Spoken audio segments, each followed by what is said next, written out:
Mga kapatid, magandang umaga po sa inyong lahat. Tingin ko lahat tayo ay dumaan sa sitwasyon na parang tayo ay napaka-desperado.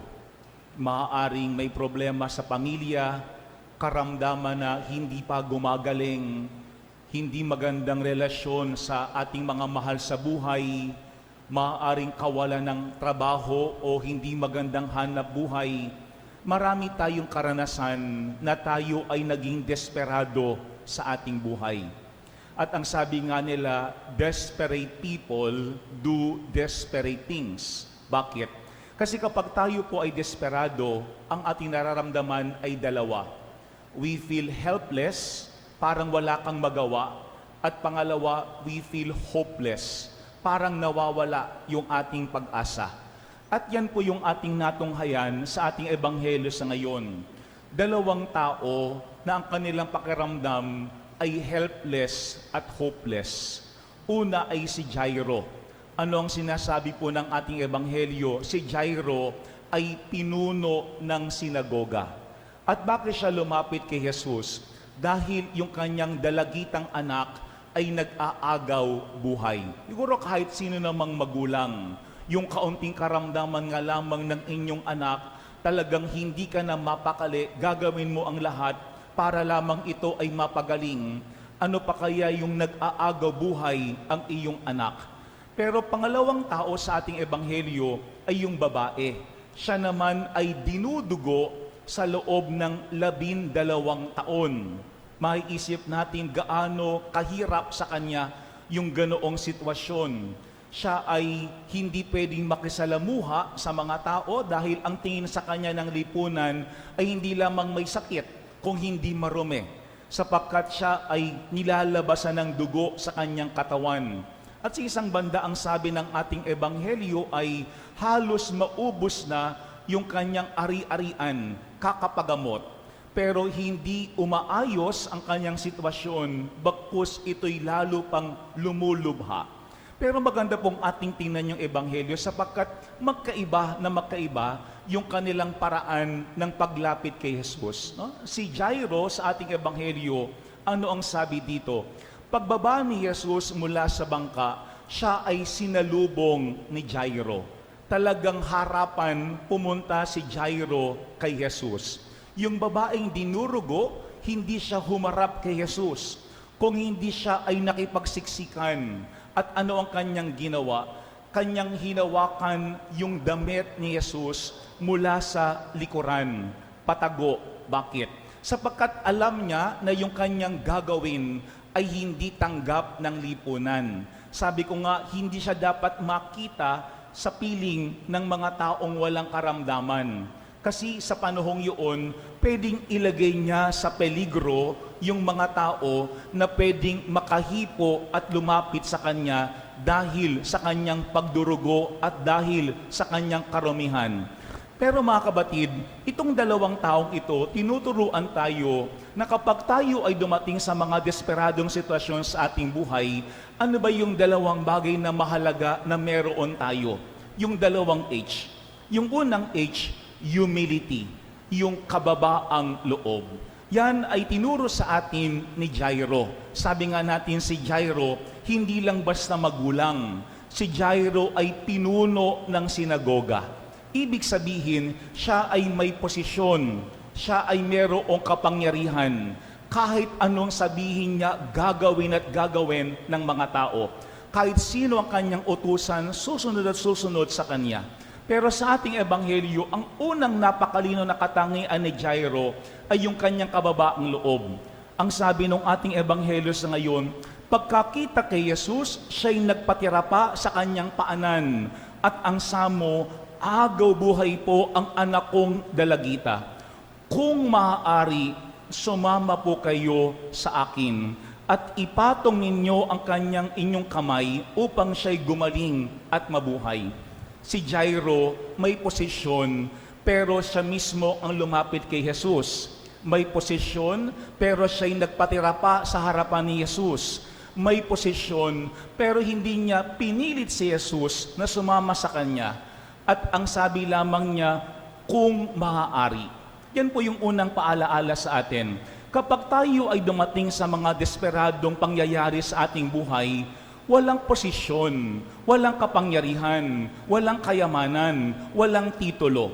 Ang sabi nga ni Pope Francis, kapag tayo ay nagdarasal, we are all beggars in front of God. Lahat tayo ay namamalimos lamang sa harapan ng Panginoong Diyos. Kasi hindi naman kayang gawin ni Jairo yung kayang gawin ni Jesus. Hindi niya kayang buhayin yung kanyang anak. Hindi niya kayang tanggalin yung karamdaman ng kanyang anak kahit siya ay pinuno ng sinagoga.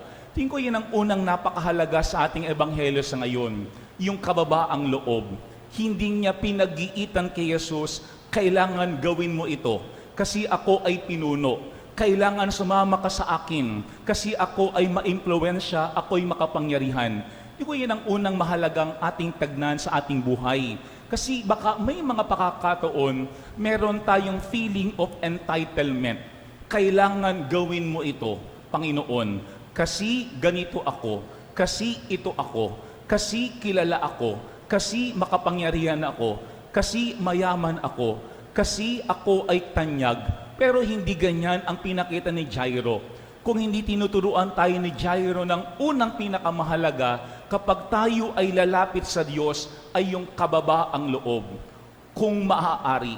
Kasi lahat naman tayo nagpapakumbaba sa harapan ng Panginoon na siyang pinagmumulan ng lahat ng bagay, ng lahat ng buhay, ng lahat ng kapangyarihan na meron tayo sa ibabaw ng lupa. First is humility.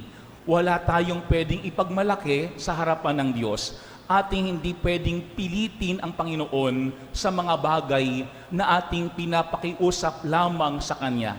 Pero pangalawa mga kapatid, yung babae, ano ang kanyang tinuturo sa atin? Hindi lang humility ni Jairo, kung hindi yung honesty, yung tayo ay maging totoo, yung tayo ay maging tapat. Sabagat sa ating ebanghelyo, naramdaman ng babae na siya ay gumaling nung oras na yun, nung hinipo niya yung damit ni Jesus. Pero naramdaman din ni Jesus na mayroong kapangyarihang lumabas sa kanya.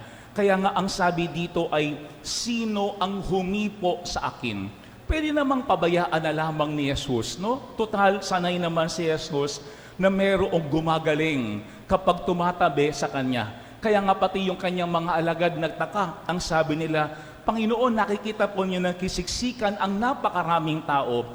Bakit tinatanong ninyo kung sino ang humipo sa inyo? Mga kapatid, bakit hinahanap ni Jesus yung humipo sa Kanya? Hindi para pahiyain sa harapan ng mga tao. Sapagkat nung oras na yun, gusto lamang ni Jesus na yung babae mismo magpakita. Bakit kailangan niyang magpakita? Para makita ng lahat kung ano yung kanyang dating buhay at kung ano ang binago ng Panginoon sa Kanya. Kaya nga ano ang sabi ng ating ebanghelyo sa ngayon? Ang sabi dito ay palibhasa'y alam ng babae ang nangyari, siya'y nanginginig sa takot, lumapit kay Jesus, nagpatira pa at ipinagtapat ang buong katotohanan. Kasi pwede namang umalis agad-agad yung babae, parang walang nangyari. Pero kailangan maipakita ng babae ano ba yung binago ng Panginoon sa kanya. Paano ba siya pinagaling ni Jesus?